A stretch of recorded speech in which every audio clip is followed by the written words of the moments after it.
Paracha de Bo, donc la paracha de ce Shabbat. Il est dit dans le verset Ulma'an tesaper beozne bincha, uven bincha et asher ita'alalti bemitzrayim. Donc la Torah nous dit que l'on racontera aux oreilles de nos enfants et des petits-enfants de quelle façon Dieu s'est moqué des Égyptiens. Et là, donc, l'auteur nous fait remarquer, c'est que ce qui se déroule en Égypte, c'est pas simplement un événement, j'allais dire, parmi tant d'autres. Mais ce qu'il faut comprendre, c'est que si la Torah nous dit « afin que tu racontes à tes enfants », ça veut dire que c'est un enseignement qui reste valable, et à chaque époque, à chaque génération. Et donc ça veut dire que d'Égypte, on peut apprendre quelque chose. Tout ce qui s'est déroulé, tout ce qui s'est passé en Égypte, on peut apprendre quelque chose, et c'est ce qu'il faut être capable ensuite de transmettre à nos propres enfants. Maintenant, il y a un sujet assez, j'allais dire, central. C'est que la Torah nous dit que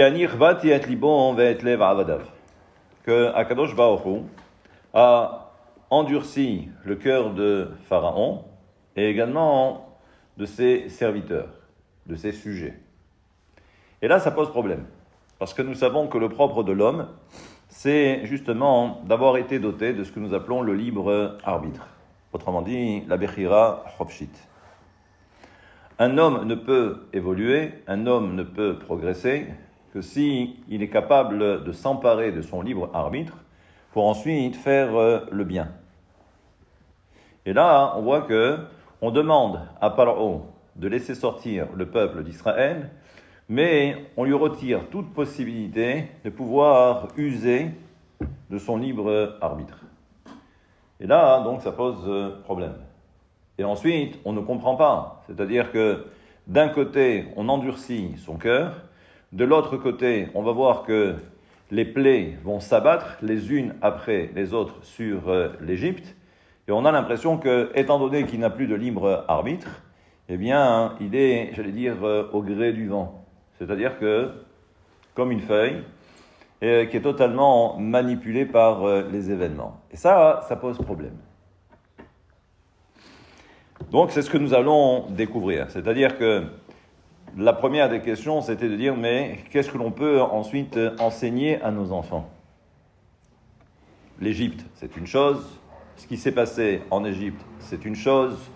La libération, c'est une chose. Mais ensuite, on est en 2023 aujourd'hui. Donc, qu'est-ce que l'on peut apprendre donc de cette paracha ? Et là, il y a ce premier enseignement. Et vous allez voir que là aussi, c'est assez surprenant parce qu'on ne comprend pas.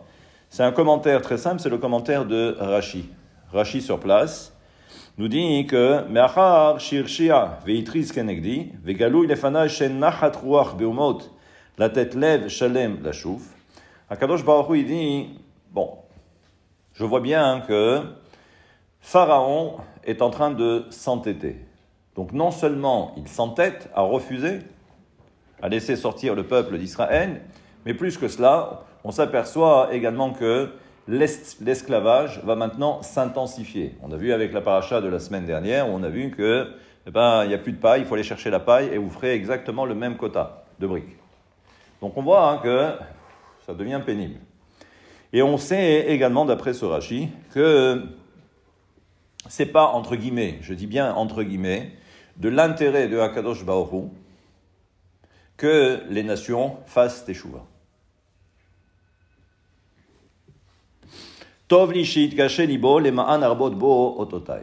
Et la raison qui est rapportée donc dans ce Rashi, c'est de dire que plus il va s'entêter, et plus ça ne m'intéresse pas que les nations fassent teshuva, et plus moi, Akadosh Baruch Hu, je vais également, entre guillemets, durcir le ton, et ils vont voir qui je suis.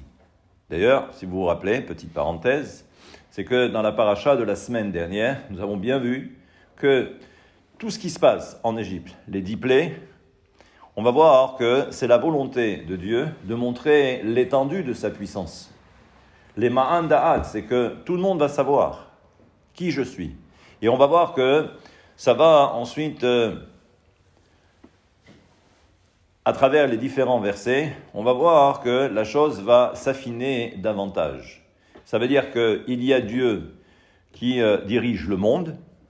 Donc ça veut dire qu'on a comme l'impression que Dieu est à l'extérieur du monde, mais il dirige quand même le monde.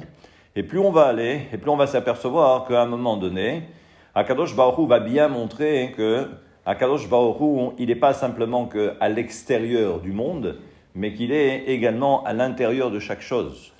Et ça veut dire que c'est cela tout le principe. C'est ça tout le principe, jusqu'à telle enseigne qu'on va voir tout à l'heure, que même à un moment donné, on s'est dit, tiens, Pharaon va quelque peu abdiquer. Mais encore une fois, on attendra tout à l'heure. Et nous avons maintenant cet enseignement du Ramban. Donc rappelez-vous, ça n'intéresse pas Dieu que les nations fassent teshuva.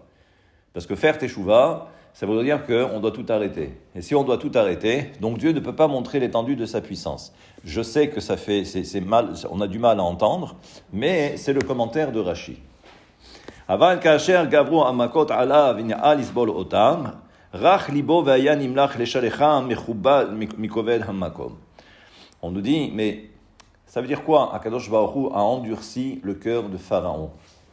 Mais si on réfléchit un petit peu, mais si Dieu n'avait pas endurci le cœur de Pharaon, quelle aurait été l'attitude de Paro à ce moment-là? Vu que les makotes, vu que les plaies vont s'intensifier, à un moment donné, il faut bien qu'il lâche prise. Et ça veut dire qu'à un moment donné, il va accepter, il va dire, bon allez, partez. Partez, vous les Juifs, ça y est, partez, vous m'avez fatigué, partez.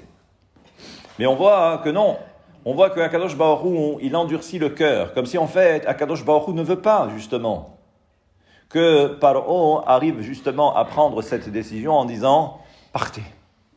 Pourquoi ? Et afin, justement, encore une fois, et ça rejoint un peu ce que dit le Ramban, du moins le commentaire de Rashi, dans le commentaire du Ramban, c'est que là aussi, c'est que, encore une fois, on voit bien que ça n'intéresse pas Dieu. Parce qu'il y a un autre projet. Il y a un autre projet. Et là, c'est ce qu'on va essayer maintenant également de découvrir. Et là, on nous dit, ça paraît encore en plus étrange. Parce que, à la limite, si Dieu n'endurcit pas le cœur de Pharaon, on sait que la réaction de Pharaon, vu la souffrance endurée, pour lui et également pour son peuple, c'est sûr qu'à un moment donné, Pharaon va abdiquer. D'accord ? Mais peu importe la raison. C'est-à-dire que même si la raison invoquée par Pharaon est totalement intéressée, parce qu'il ne veut plus souffrir, et en fin de compte, l'essentiel, c'est que le peuple d'Israël sorte d'Égypte. Et là, pourquoi je dis que c'est un petit peu problématique ? C'est que, alors oui, alors très bien, on va dire que la démarche maintenant de Pharaon est totalement intéressée. Alors que la volonté de Dieu, c'est de montrer et de faire en sorte que Pharaon arrive à cette conclusion où ce n'est pas moi Dieu, mais c'est le Dieu Tout-Puissant, c'est le Dieu d'Israël. Mais nous avons un principe également dans les Pirkei Avot. On nous dit que « Ma shelo lishma, ba lishma » Lorsque un juif, même s'il accomplit une mitzvah, et on s'aperçoit que la mitzvah est totalement intéressée, on dit quoi ? On dit il vaut mieux qu'il la fasse. Pourquoi ? Parce que viendra un temps où il accomplira la même mitzvah, mais de façon totalement désintéressée. Et même ça, on refuse à Pharaon la possibilité de le faire. C'est-à-dire, je laisse partir le peuple, ce Dieu, le Dieu d'Israël, ne m'intéresse pas, mais moi pourvu simplement qu'on nous laisse tranquille. Moi et mon peuple. Et même ça, on voit que Dieu ne veut pas. Ça paraît quand même assez étrange. Et là, vous allez voir que il y a un enseignement du Rambam C'est plus le Ramban, c'est maintenant le Rambam. C'est maintenant Maïmonide. Et là-bas, on parle de quoi? On parle des lois concernant ce que l'on appelle les Girushin. Girushin, ce sont les divorces. Vous avez un mari qui est récalcitrant. Il ne veut pas donner le guet. Il y en a plein, des maris récalcitrants. Qu'est-ce que nous dit ici le Rambam? De façon un petit peu détournée. Il y a ce qu'on appelle le mot anus. Anus en hébreu, ça veut dire être contraint. Il dit, d'après la logique rabbinique ou thoraïque, c'est que s'il n'y a aucune obligation de la Torah, on n'a pas l'autorisation de contraindre cette personne. Vous allez comprendre après pourquoi. Et ensuite, s'il s'agit d'une mitzvah de la Torah, et la personne ne veut pas accomplir la mitzvah, alors nous sommes en droit de le contraindre d'une façon ou d'une autre à accomplir les mitzvot. Et ça reste valable également, bien évidemment, dans le cadre du divorce. Après, tout dépend comment les choses vont se mettre en place. Mais de quelle façon le Rambam va maintenant justifier son propos? Nous savons qu'il y a ce qu'on appelle get me'useh. Get me'useh, ça veut dire qu'on n'a pas le droit de contraindre quelqu'un, d'accord, pour donner le get à sa femme, parce que c'est un get, c'est un divorce qui n'a aucune valeur. Qui n'a aucune valeur. Parce qu'il faut que ça vienne directement de la personne. Et la contraindre, on n'a pas le droit. Ce que dit le Ramban, il dit, c'est que il y a une grande différence. Ça veut dire quoi, il y a une grande différence? C'est que même si l'on va contraindre un juif à accomplir les mitzvot, un exemple bateau, exemple simple, problème de tzedaka, la tzedaka, la charité, d'accord? Imaginez, on est dans le Mélach ou on est dans le Shtetl et à un moment donné, tout le monde doit participer, d'accord? Il y a la toiture de la synagogue qui est tombée, d'accord? Il faut que tout le monde participe. Le riche, le pauvre, tout le monde. Et le pauvre pourrait dire, mais je peux pas. On va le contraindre. Pourquoi? Parce que lui aussi va profiter de la synagogue. D'accord? Pour prier. Et là, c'est une mitzvah. C'est comme pour la construction du Mishkan. Donc on nous dit, c'est quoi le problème ici? Il dit, c'est que lorsqu'un juif refuse, en fait, c'est pas lui qui parle. Lorsqu'un juif refuse, ce n'est pas lui qui parle. Parce que dans son fort intérieur, dans ce qu'on appelle dans la pnimiyut, dans son intériorité, il ne demande qu'une seule chose, c'est d'accomplir les mitzvot.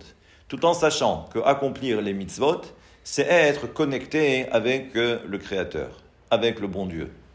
Et s'il refuse, ce n'est pas ce qui le caractérise profondément, mais ce n'est que l'extérieur. Et l'extérieur, c'est quoi? Ce que l'auteur va appeler, c'est ce qu'on appelle revadim. Ce sont des couches qui se sont superposées. Quelle est l'origine de toutes ces couches qui se sont superposées? C'est chaque fois qu'on commet des fautes. Et ça veut dire que, imaginez, l'intériorité d'un juif, c'est ce qui le caractérise. Mais le problème, c'est qu'il a tellement fauté qu'il va y avoir des couches qui vont se superposer sur cette intériorité. Et à telle enseigne, c'est qu'à un moment donné, il ne pourra plus s'exprimer en tant que juif. Alors qu'est-ce qu'on va faire? On va le contraindre. C'est-à-dire qu'il va falloir casser la glace pour arriver à quelque chose. Et lorsqu'on le contraint et lorsqu'il accomplit la mitzvah, en fait, c'était sa volonté profonde d'accomplir la mitzvah. Et là, on comprend donc qu'apparemment, il y a ce principe. Ce qui nous intéresse maintenant, c'est de savoir, mais qu'en est-il de Pharaon? On va le contraindre. Et de quelle façon? D'accord? 9 épreuves. Quand je dis 9 épreuves, c'est 9 plaies. La 10e, c'est ce qui va permettre la libération. Mais là, il ne pouvait plus. D'accord? À un moment donné, il dit, ça y est. Il dit, mais alors, pourquoi ce principe ne serait pas valable également pour Pharaon? Réponse, c'est que justement, Pharaon n'est pas juif. Ça veut dire qu'il n'a pas ce qu'on appelle cette identité juive, cette étincelle juive, qui elle est là, elle est permanente, et que la seule volonté, c'est véritablement de se rattacher à son Créateur. Chez Paro, c'est quelque chose qui n'existe pas. Et donc, on voit bien que, même si Dieu va intensifier eh bien, toutes les épreuves, les macotes, les plaies, on va voir que ce n'est pas pour dévoiler quelque chose qui serait caché, qui serait enfoui en Pharaon. Non, la seule chose qui intéresse Akadosh Baruch Hu, c'est de montrer justement à Pharaon. Parce qu'au tout début, si vous vous rappelez, et c'est rapporté dans la Haftara de la semaine dernière, où on a vu que Pharaon était quelqu'un de très prétentieux. Il a dit tout simplement, le Nil, c'est moi, et je me suis fait. C'est-à-dire, je me suis fait tout seul. C'est-à-dire que Dieu, autrement dit, Dieu, c'est moi. Akadosh Baruch Hu va lui montrer, non, Dieu, c'est pas toi, c'est moi. Et là, on va voir qu'il va y avoir cet échange. Un échange, certes, très musclé, d'accord, mais on va voir que la volonté première de Akadosh Baruch Hu, c'est pas de dévoiler quoi que ce soit, parce que dans Pharaon, il n'y aura rien, mais c'est de montrer au monde entier qui est Dieu, qui est Akadosh Baruch Hu. Et là, on va voir que, pour étayer ce propos, il est rapporté dans le Talmud. Et là aussi, vous allez voir, c'est assez surprenant. C'est rapporté dans le traité de Rosh Hashanah, où là-bas on nous dit, celui qui dit,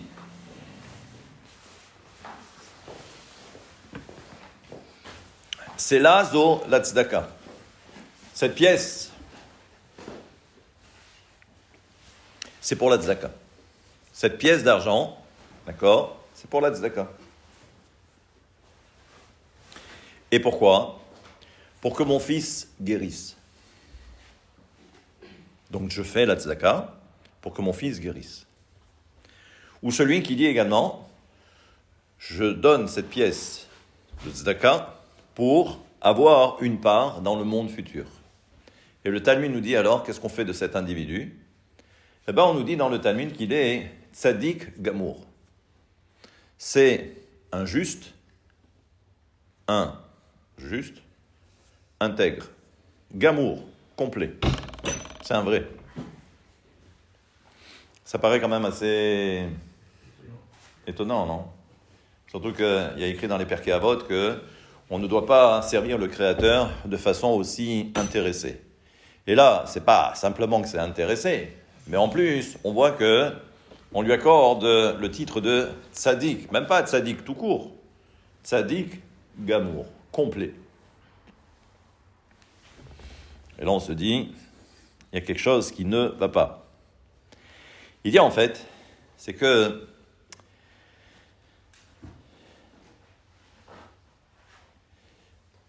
même si la raison ou les raisons qui sont invoquées, la volonté véritable d'un juif, c'est de donner. C'est-à-dire que la mitzvah de la tzedaka, on sait très bien que c'est une mitzvah qui est très importante. La charité, c'est très important. C'est ce qui permet justement d'établir, ou de rétablir plus exactement, cette notion de justice. La justice, pourquoi ? Il y a les riches, il y a les pauvres. Les pauvres s'adressent à Akadosh Baruch Hu en disant « mais pourquoi nous ? Et pourquoi eux ?» Et à un moment donné, donc c'est pourquoi Akadosh Baruch Hu dit « sauvez-moi » entre guillemets. C'est-à-dire que vous les riches, je vous ai accordé de l'argent, d'accord, une certaine richesse, une opulence, vous devez vous occuper des pauvres. Et c'est comme ça qu'on rétablit justement la justice dans le ciel. Et donc on comprend que la volonté, encore une fois, la volonté première d'un juif, donc même si en apparence on voit que les motifs sont ceux qu'on vient d'exposer, mais en fait on s'aperçoit que intérieurement la volonté de ce juif, c'est de donner. Et donc c'est vrai qu'il est tzaddik gamour par rapport justement à cette étincelle divine. Maintenant, qu'en est-il ? Qu'en est-il d'un non-juif, par exemple ? Là aussi, la charité. La charité, c'est aussi le leitmotiv qu'on retrouve dans toutes les religions. Et là, on se dit, mais alors, est-ce que c'est le même principe? Le problème, c'est que non. Pourquoi? Mais parce que, comme je l'ai dit précédemment, concernant Pharaon, Pharaon n'a pas d'étincelle juif. Et donc, en réalité, quand il s'exprime, il ne s'exprime que parce qu'il y a un intérêt. Et il n'y a qu'un intérêt. C'est-à-dire qu'il n'y a pas de profondeur. Ça veut dire que forcément, lorsque quelqu'un accomplit quelque chose, même si en apparence, on peut imaginer que c'est quelque chose de tout à fait désintéressé, en fait, il n'en est rien. Ça veut dire qu'il faut chercher la raison. Qu'est-ce qui se cache derrière tout cela? Il y a une volonté. Il y a une volonté qui est autre, mais qui est totalement intéressée. Et donc, on comprend que celui qui donnerait, par exemple, de la tzedaka, un pharaon qui donnerait de la tzedaka pour son fils qui est malade, si son fils, lo alenu, lo alechem, que Dieu nous en préserve, eh bien, décède, eh bien, qu'est-ce qu'il va faire? Il va dire, mais alors, tout cet argent que j'ai investi, ça n'a servi à rien. Alors que un juif, par définition, ce n'est pas les résultats, ce n'est pas le résultat qui compte. Ce n'est pas de savoir, chaque fois que je vais donner de l'argent pour la réussite ou la guérison de mon fils, d'accord, ce n'est pas le résultat qui est important. Mais en réalité, ce qu'il faut comprendre, c'est que le juif donne parce qu'il y a une mitzvah de donner. Il y a une mitzvah de donner. Peu importe, on s'en fiche des résultats, ce n'est pas ça le plus important. Dieu nous a dit, il faut donner, on donne. Mais on comprend que, et c'est ça que l'auteur va essayer de mettre en évidence. Et là, ça nous permet également de comprendre que c'est l'auteur qui parle. Il dit, et ça arrive assez fréquemment, où il ne faut jamais prendre pour argent comptant. Lorsque vous avez quelqu'un qui s'exprime, qui parle. Exemple. C'est l'exemple que donne l'auteur. Il nous dit, vous avez un administrateur, un représentant communautaire, qui dit, je vais partir. L'auteur nous dit, il ne faut surtout pas le croire. Pourquoi? Parce que s'il avait véritablement l'intention de partir, il l'aurait fait déjà bien avant.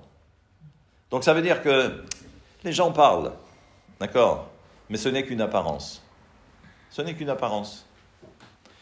Mais ce qu'il faut maintenant comprendre, c'est que c'est cette notion, cette étincelle, ce que l'auteur appelle gara'in ta'or. Gara'in, en hébreu, c'est une graine qui est pure. Cette pureté, elle est là, à l'intérieur de chacun d'entre nous. Le seul problème, c'est qu'elle ne demande qu'une seule chose, c'est de pouvoir s'exprimer. Mais on a commis tellement de bêtises que pour l'instant, il y a tellement de couches qu'elle ne peut pas s'exprimer. Et c'est-à-dire, encore une fois, c'est que la lumière, elle est cachée, elle est à l'intérieur, mais elle est cachée, mais elle ne peut pas se dévoiler. Et là, donc, l'auteur continue, et il nous dit que, mais pourtant, on va voir dans la paracha, que au moment de la plaie, de la grêle, il se passe quelque chose. Il se passe quelque chose. On a l'impression que, ça y est, que Pharaon a compris le message. Et c'est pourquoi il va dire dans le verset, « Hatati apam » Maintenant, je sais que j'ai fauté. Je reconnais. Mais à culpa, je sais que j'ai fauté. Hachem ha-tzadik, le Dieu des Hébreux, c'est lui qui est tzadik. Va'ani va'ami arshaim, et moi et mon peuple, nous ne sommes que des mécréants. Artiru el Hachem, priez Dieu. Là, on se dit, waouh, il y a eu un changement radical de la part de Pharaon. Alors, on se dit, mais alors, c'est un petit peu contradictoire alors, par rapport à ce qu'on a vu précédemment. C'est-à-dire que, encore une fois, la volonté de Dieu, c'est justement qu'il ne puisse pas arriver à cette conclusion ou à cette conséquence. Ça, normalement, c'était d'après les enseignements de Rashi et de Ramban, normalement, c'est pas ce qui était prévu. Mais là, Pitom, pas Pitom et Ramsès, mais soudainement, Pitom ça veut dire soudainement, mais il y a aussi deux endroits en Égypte qui s'appellent Pitom et Ramsès. Je refile la parade. Hein, bon, d'accord. C'était la petite blague. Bon, mais apparemment, qui n'a pas produit son effet. Mais c'est pas grave. Maintenant, vous avez compris. C'est bien, ça vous fait sourire maintenant. Avec un peu de décalage, mais c'est pas grave. Et là, donc je me suis dit, waouh, c'est très bien, c'est parfait. C'est-à-dire que, ça y est, Paro s'imagine que, voilà, on a l'impression que, ça y est, il y a la reconnaissance de Dieu, très bien, c'est parfait. Quelques versets après, il est dit, Ve'ata ve'avdecha yada ki terem ir'u mipnei Hashem Elokim. Et là, on voit que, on lui dit à Paro, non, tu vas voir, ça va pas s'arrêter là. C'est-à-dire que, toi, tu crois que, ça y est, d'accord, tu as reconnu ton erreur, et que maintenant, ça y est, tout va s'arrêter. Eh bien, on lui dit non. Parce que c'est pas terminé. Tu vas voir qu'il y a encore un autre dévoilement, il va falloir que Dieu intervienne davantage. Et là, on se dit, mais pourquoi ? Mais on a l'impression que Dieu insiste.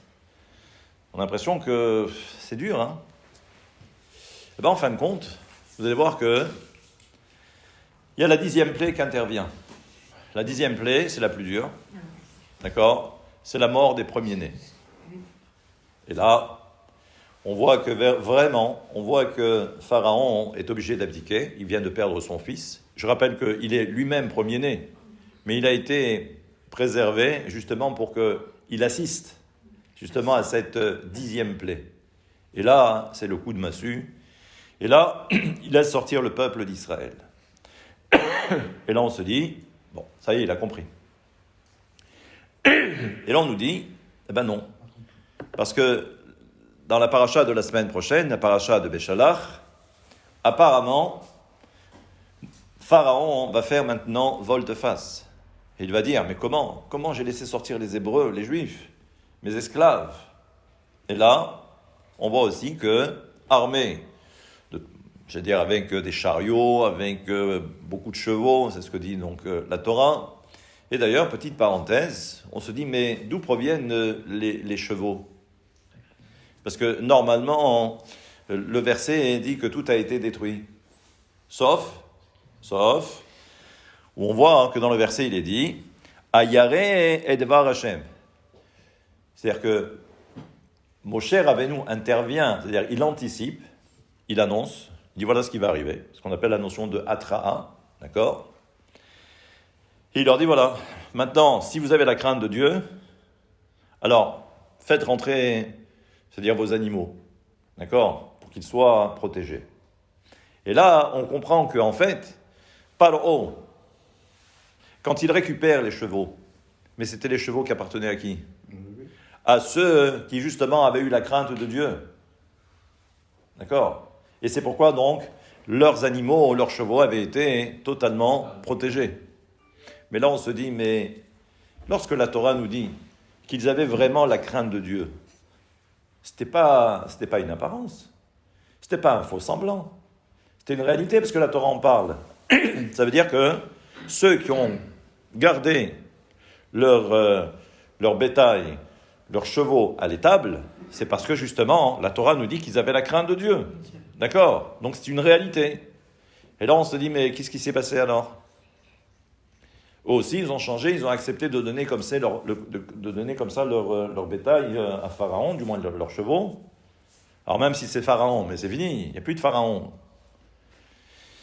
Eh bien, ce que dit l'auteur, justement, d'après nos sages, c'est que ce n'était pas véritablement sincère alors apparemment. Et ça veut dire que il suffit qu'il y ait un élément, et à ce moment-là, on s'aperçoit que tout retombe comme un château de cartes.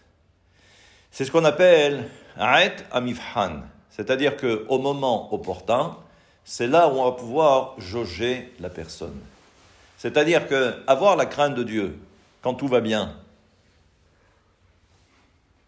tout va bien. Mais lorsqu'on traverse ou lorsque une épreuve arrive, alors on peut toujours s'affubler en disant « j'ai la crainte de Dieu », comme c'est souvent le cas, on dit « moi j'ai la crainte de Dieu, j'ai la crainte de Dieu et j'ai la crainte de Dieu ». Mais quand l'épreuve arrive, c'est là où justement on va pouvoir tester la personne. C'est là où on va pouvoir, jauger la personne. Et là, c'est là où on va pouvoir voir si vraiment la personne avait la crainte de Dieu. Là, c'est ce qui se passe. C'est qu'en fin de compte, on ne peut pas avoir confiance.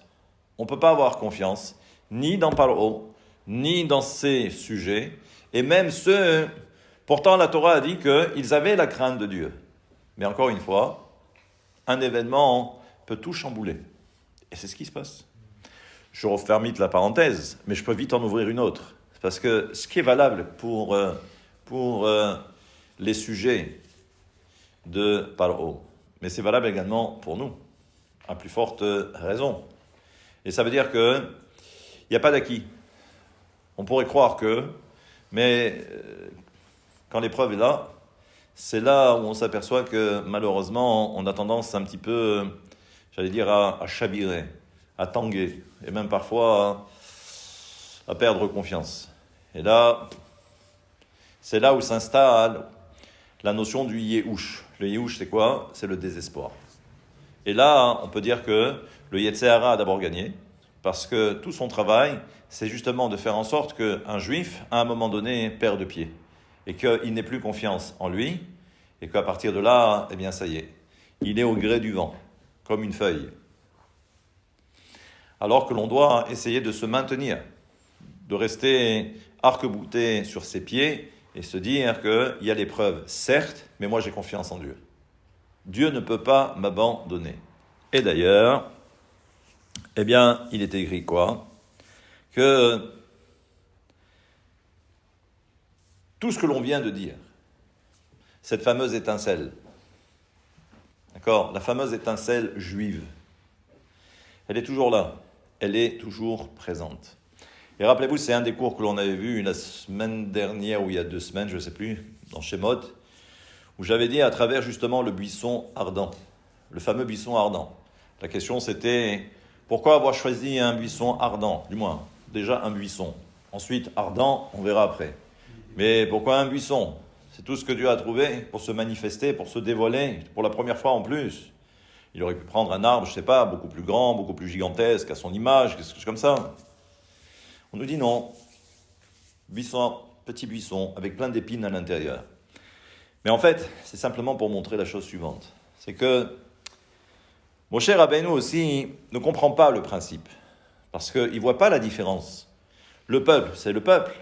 D'ailleurs, c'est pour ça qu'au moment de la traversée de la mer Rouge, lorsque Dieu va ouvrir eh bien, le Nil en 2 ou en 12, selon la tradition, voire même 13, d'accord? 12 parce qu'il y a les 12 tribus, et 13 parce qu'il y avait également les convertis de l'époque, donc il leur fallait également une voie particulière. Donc il y avait 13. D'après moi, tout ça c'est des commentaires. Mais on voit bien qu'à ce moment-là, lorsque Dieu produit et accomplit un miracle, dans le ciel, il y a un accusateur qui va dire « mais il n'y a aucune différence entre les Hébreux et les Égyptiens. Ceux-là sont des idolâtres et ceux-là sont des idolâtres. Alors pourquoi accomplir un miracle pour ceux-là et les autres vont se noyer dans le Nil ?» C'est quoi la logique? Et là, on comprend que Akadosh Baruch Hu va répondre en disant, parce que ils vont se retrouver dans quelques semaines devant la montagne du Sinaï pour recevoir la Torah. Et alors, c'est une réponse, ça? Réponse en filigrane. C'est que ce que Akadosh Baruch Hu va démontrer, c'est que ils sont devenus idolâtres parce qu'ils n'avaient pas le choix. On ne leur a pas laissé la possibilité, ils n'avaient pas la liberté de choisir.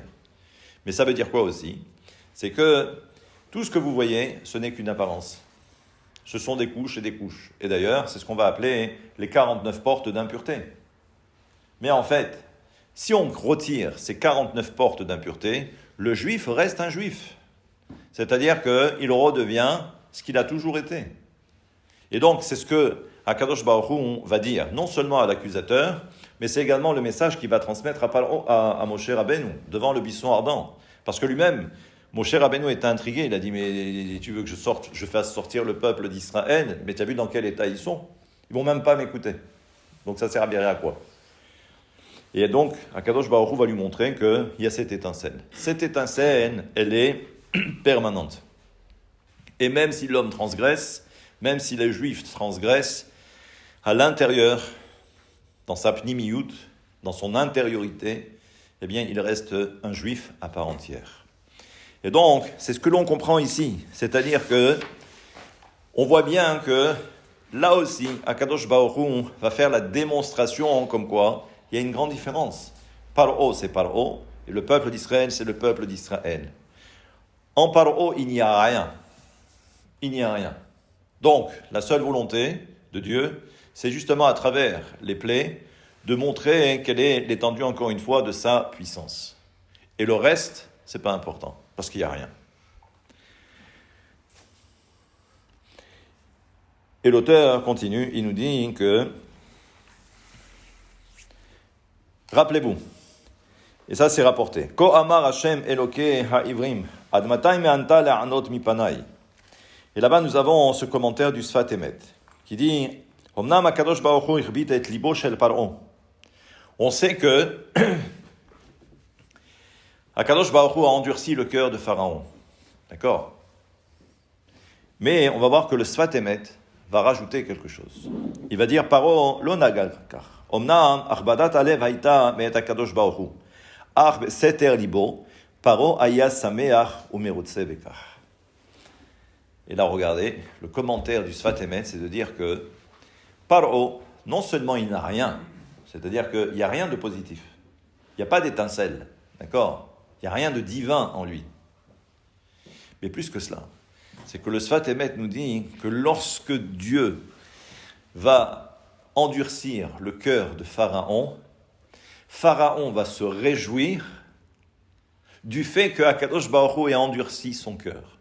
C'est-à-dire que le bonhomme, il est complètement maso, mais ça lui fait plaisir. C'est-à-dire qu'il veut persister, c'est-à-dire qu'il signe et il persiste, ça veut dire que, à la limite, rajoute, ça me fait plaisir. C'est-à-dire que, non, on se dit, bon, ça va, il y a des limites.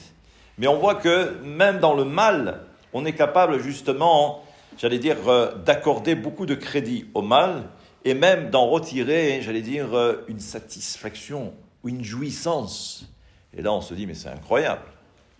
Et regardez, il y a écrit comme cela, Ribon ha'olamim, galui ve'yadua lefanecha, sheretzonenu la'asot retzoncha. C'est rapporté dans le traité de Brachot, et là-bas, on nous dit que, créateur du monde, galui, c'est dévoilé, ve'yadua, et c'est su, lefanecha, devant toi, sheretzonenu la'asot retzoncha, que notre volonté, c'est de faire ta volonté. Umi me'akev, et qu'est-ce qui en empêche? Alors si c'est vrai, si c'est une réalité, qu'est-ce qui empêche? Il dit, c'est or shebaïsa. Il dit, c'est le levain qui se trouve dans la pâte. Mais she'abud malchuyot, et également l'esclavage de l'exil, ou la souffrance de l'exil. C'est quoi le levain qui est dans la pâte? C'est le Yetzer Hara, c'est le mauvais penchant. Le levain, c'est ça. D'ailleurs, c'est pour ça qu'on va voir l'histoire de Pessah. Je ne vais pas le Hametz. Yehi ratson milfanecha shetatzilen ou miyadam.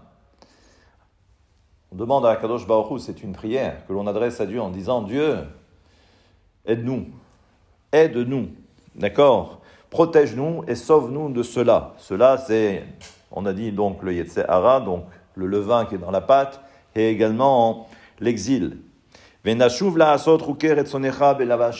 c'est sûr que si Akadosh Baruch Hu, tu nous retires tout cela, c'est sûr que on fera tous ta volonté. Là, encore une fois, ça vient étayer tout ce que l'on vient de dire. C'est que la volonté profonde d'un juif, c'est toujours justement d'accomplir et de respecter la volonté de Akadosh Baruch Hu. Et là, nous avons également ce commentaire. Yetzer hara leolam yoshev rak al miftehe halev. Et on nous dit que le Yetzer hara, où est-ce qu'il se situe? Il se situe simplement à l'entrée, ou aux portes, plus exactement, aux portes du cœur. Ça veut dire quoi? C'est quoi l'image? Bechitsuniyut haratson. C'est-à-dire que le Yetzer Hara, il n'est pas à l'intérieur, il n'est qu'à l'extérieur. Encore une fois, ça vient encore étayer que le Yetzer Hara, il n'est pas à l'intérieur. C'est-à-dire qu'à l'intérieur, ça reste tellement kadosh, c'est comme le Kodesh HaKodashim, c'est comme le Saint des Saints. C'est-à-dire que personne ne rentre là-bas. Même le Yetzer Hara, pourtant, il a toutes ses entrées. D'accord? Il connaît l'individu, des pieds à la tête, il connaît, d'accord? il nous connaît parfaitement. Mais au niveau du cœur, il ne rentre pas. Il n'est qu'à l'extérieur, devant la porte. Mais l'intérieur, ça reste kadosh. Et là, on nous dit quoi? Enseignement toujours du Sfat Emet, mais cette fois-ci, au nom de son grand-père, le Chidouché Harim. Il nous dit, Deine bechol ish Israël yesh ratzon elav yitbarach. Ça reprend un petit peu. Umi she'en lo ratzon karaoui. Il dit alors maintenant, bon, on a compris que la volonté des Juifs, c'est d'accomplir la volonté de Dieu. Ok, très bien. Il dit, et si maintenant, on va dire que cette volonté, elle est pas totale, elle est incomplète. Yesh lo ratzon lavo le ratzon emet. Il dit, mais en fait, même si c'est pas véritable, d'accord? Mais il dit, il y a quand même cette volonté d'arriver au Emet, d'arriver à la vérité. Pirouche, ki bechol ish Israël yesh ratzon. Dans chaque juif, il y a donc cette volonté. Umi unifrad, et qu'est-ce qui nous sépare, sous-entendu, de Dieu? Il dit, mita'ava lavo el ratzon. Il nous dit que c'est justement ce désir. Lavo el ratzon. Quand il parle ici de désir, c'est-à-dire que, et là il faut bien comprendre, qu'est-ce qui nous empêche réellement d'accomplir la volonté de Dieu? On a tous conscience qu'il faut servir Dieu, qu'il faut respecter sa volonté. Et pourtant on ne le fait pas. Du moins, parfois on ne le fait pas. Dans certaines circonstances, on ne le fait pas. Par rapport à certaines mitzvot, on ne le fait pas. Mais pourquoi? Pour quelle raison? Simplement parce qu'encore une fois, il y a ce qu'on appelle cette ta'ava. La ta'ava, c'est le désir, c'est le plaisir, c'est la concupiscence et ainsi de suite. Et c'est celle-là qui nous empêche. Et on verra même un peu plus tard que toute l'histoire de Pharaon, qu'est-ce qui l'a empêché de laisser sortir le peuple d'Israël? C'est son ego, c'est simplement son ego. Et c'est son ego qui, malheureusement, lui a joué des tours et il a tout perdu, lui et son peuple. Donc on comprend ici, et il dit maintenant, si un juif commence à étudier ne serait-ce qu'un tout petit peu, on verra que cette volonté, qui pour l'instant elle est intérieure, mais elle finira par se dévoiler. Et c'est pourquoi donc il continue et il dit Yesh bazeh idul limod velaasot. Et il dit, et au moins tout ce que l'on vient de voir, parce que tout cet enseignement, d'accord, à travers Pharaon, c'est-à-dire que de Pharaon on apprend quelque chose. Pour nous le peuple d'Israël, Pharaon, il n'y a pas d'espoir, il n'y a pas d'issue possible, d'accord. Mais on apprend de là qu'un juif, il a justement cette volonté. Il ne suffit simplement que d'une seule chose pour que cette volonté, cette étincelle, ce divin qui est en nous, puisse se dévoiler. Et il dit, parfois, on a beau essayer, mais on ne ressent rien. Il dit, l'omar gishim, on ne ressent rien. Et pourtant j'essaye, mais ça ne marche pas. Et il dit, si vous regardez, c'est comme ça s'est déroulé en Égypte, au moment de la libération du peuple d'Israël. Ça veut dire quoi? Il y a écrit au tout début, She'ayu bekotser ruach va'avoda kasha. Ils avaient kotser ruach, si vous vous rappelez dans la Haggadah, il y a écrit kotser ruach, ils avaient le souffle court. Ça aussi, bon, c'est ce que ça veut dire, le souffle court. Peut-être qu'ils ont fait un marathon, j'en sais rien, et qu'ils avaient du mal à respirer après, mais bon, peu importe. Mais ici, on comprend bien que Moshe Rabbeinu, imaginez la scène. Moshe Rabbeinu arrive en Égypte, d'accord? Il interpelle le peuple, du moins les Hébreux, et il leur dit, vous allez sortir d'Égypte. Moi, si j'étais là-bas, j'aurais dit, mais quelle bonne blague, il est sympa. D'abord, on ne sait même pas qui il est. Alors c'est vrai, c'est peut-être le petit Moïse qu'on a connu quand il était dans le berceau, mais bon, il a vieilli, donc il a plus de 80 ans, donc qu'est-ce qu'il va pouvoir faire? En plus, il est tout seul. Lui, tout seul, il arrive avec son frère, qui est encore plus vieux. D'accord? Et il nous dit, je vais vous libérer. La Torah nous dit, Mikot Serouah, c'est-à-dire qu'ils avaient le souffle court, c'est-à-dire que, laisse-nous, c'est-à-dire arrête. Nous, on voit bien que on est obligé de préparer des briques tous les matins, du matin au soir. Là maintenant, on vient de nous retirer également la paille, donc il va falloir aller chercher la paille en plus, et avec le même quota de briques. D'accord? sais pas si vous imaginez la scène. Si, un peu quand même. Donc là, il n'y a aucun espoir. C'est-à-dire que même le peuple n'en veut pas. Il n'en veut pas. Il préfère rester en Égypte. D'où ils l'ont sorti, celui-là. Et en plus, il y a l'esclavage. Et en quelques semaines, le peuple d'Israël a atteint le plus haut niveau de spiritualité. C'est quand même assez incroyable, non, cette histoire. C'est-à-dire qu'au départ, on n'en veut pas, et on atteint le plus haut niveau. Le plus haut niveau. Incroyable. Il dit, c'est ça le juif. Au départ, Mikot Seroua, c'est-à-dire que malheureusement, on a un Yetzer Hara. On est malheureusement, on est le sujet de nos désirs, de nos pulsions. C'est-à-dire qu'on n'est pas maître, il n'y a plus de libre arbitre. On est comme en Égypte, il n'y a pas de libre arbitre, il n'y a plus rien. Donc ça veut dire qu'en fin de compte, on est sous la coupole de notre Yetzer Hara. C'est lui qui a l'ascendant sur nous, on ne peut rien faire. D'accord ? Alors même si tu me dis, toi, qu'à l'intérieur, il y a cette petite lumière, ce que vous voulez, la petite lumière, la petite étincelle divine, mais honnêtement, moi je ne ressens rien et je pense que je ne pourrais pas y arriver. Mais on comprend que l'histoire de la sortie d'Égypte et tout ce qui s'est déroulé un peu en amont, on s'aperçoit que c'est tout notre cheminement, c'est comme ça. Au départ, on est tous comme ça. Mais il suffit simplement ensuite d'avoir cette volonté, d'avoir foi, parce que c'est la seule chose qui a permis au peuple d'Israël de sortir. C'est parce qu'à un moment donné, ils ont eu foi. Mais si vous vous rappelez, c'est que il y a écrit, il y a eu un roi qui est mort, d'accord ? Et il y a eu un nouveau. Mais entre-temps, pendant ce laps de temps, eh bien, ils ont eu un petit sursis. C'est-à-dire qu'ils ont pu respirer.